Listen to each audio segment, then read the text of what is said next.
నిజమైన కర్త ఆ దైవమే కాబట్టి ఏది జరిగినా దైవ సంకల్పం ప్రకారమే జరుగుతుంది. కానీ జరిగే వాటన్నింటికీ మన సంకల్పంతో ముడిపెట్టి అవి మన ప్రయత్నాల వలన కలిగిన పరిణామాలే అని భావించటం వలననే అసలు సమస్య ఎదురవుతుంది. విజయాన్ని సాధించగానే ఆనందం, వైఫల్యం ఎదురవగానే దుఃఖం కలిగేది కేవలం ఈ కారణంగానే. మనం పురోగమించకుండా స్తంభించిపోవటానికి గల ఏకైక కారణం ఇదే.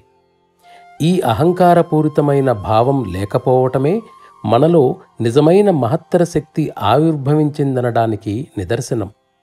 దీనిని సాధించటం ఎలా? కేవలం మనను ఆ మహత్తరమైన దివ్యశక్తితో అనుసంధానం చేసుకోవడం ద్వారానే ఇది సాధ్యం. ఈ విధంగా చేస్తూ పోతే మనం దశల తరువాత దశలు అధిగమించి ఆయనకు మరింత సన్నిహితంగా చేరుకుంటాం.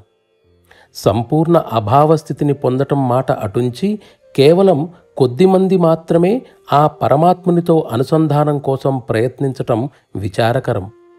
దీనికి ఆత్మసమర్పణ మాత్రమే ఏకైక మార్గం.